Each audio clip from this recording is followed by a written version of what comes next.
Heart attack అంటే ఏంటి? ఈ రోజుల్లో వయసుతో సంబంధం లేకుండా చిన్న వయసు నుంచి పెద్ద వయసు వరకు చాలా ఇబ్బంది పడే కారణమే ఈ హార్ట్ అటాక్. హార్ట్ అటాక్ దేనివల్ల వస్తుంది అంటే ముందర BP, sugar, sedentary life style అంటే ఎవరైతే ఎక్కువగా శారీరకంగా కష్టపడకుండా ఇంట్లో ఎలా కూర్చొని ఉంటారో లేదా ఎక్కువ అన్హెల్దీ ఫుడ్ హ్యాబిట్స్ చేస్తారో వాళ్ళకి కూడా మేజర్గా రావడానికి ఛాన్స్ ఉంటుంది. దాంతోపాటు ఆల్కహాల్, స్మోకింగ్, అలాగే ఫ్యామిలీ హిస్టరీ కూడా ఉన్నా కూడా ఇలా మనకి హార్ట్ అటాక్ రావడానికి ఛాన్సెస్ ఉంటాయి.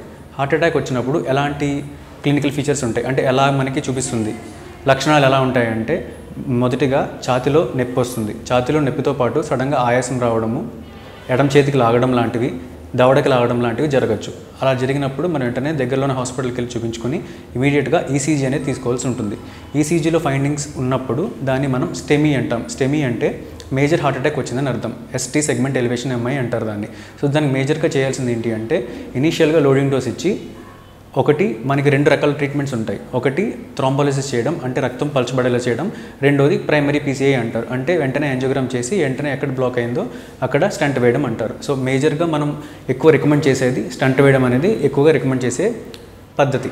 ఇంకా హార్ట్ అటాక్ దేనివల్ల వస్తుంది అంటే ఇన్ప్రాపర్ హెల్త్ స్టైల్ అంటే ఎలాగంటే అన్ఈవెన్ టైం తినడం కానీ, ప్రాపర్ స్లీప్ లేకపోవడం వల్ల కానీ కూడా రావడానికి ఛాన్స్ ఉంటుంది.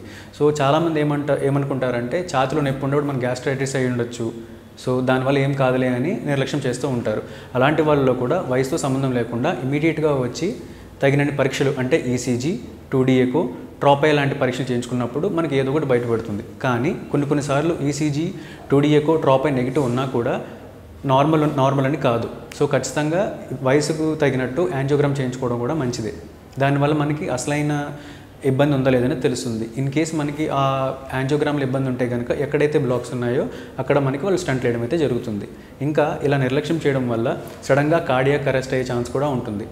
సో ఇలాంటి ఇబ్బందులు ఉన్నప్పుడు ప్రతి ఒక్కళ్ళు కూడా ప్రతి 6 నెలలకు ఒకసారి దానికి సంబంధించిన పరీక్షలు చేయించుకోవాల్సి ఉంటుంది. ఫర్ ఎగ్జాంపుల్ లిపిడ్ ప్రొఫైల్ అని, సిబిపి అని, ఆర్ఎఫ్టీ అని చేయించుకుంటూ వస్తుంది. పెద్ద వయసు వాళ్ళు 50 సంవత్సరాల కన్నా ఎక్కువ ఉన్న వాళ్ళు ఎవ్రీ 6 మంత్స్కి ఒకసారి ECG, 2D echo, cardiology consultation తీయించుకోవడం వల్ల ఫ్యూచర్లో ఎలాంటి ఇబ్బందులు రాకుండా మనం వాటిని కాషనరీగా తీసుకోవచ్చు. దాంతోపాటు ఈ ఎండాకాలంలో ఏమవుతుంది డీహైడ్రేషన్ వల్ల కూడా చాలా ఇబ్బందులు పడే ఛాన్స్ ఉంటుంది. సో ఇలాంటి టైంలో మనం ఏం చేయాలంటే ఎక్కువ శాతం నీళ్ళు తీసుకోవడము, ఎక్కువ ఫ్రూట్ జ్యూసెస్ తీసుకోవడము, ఓఆర్ఎస్ లాంటివి తీసుకోవాల్సిన అవసరం కూడా చాలా ఉంటుంది.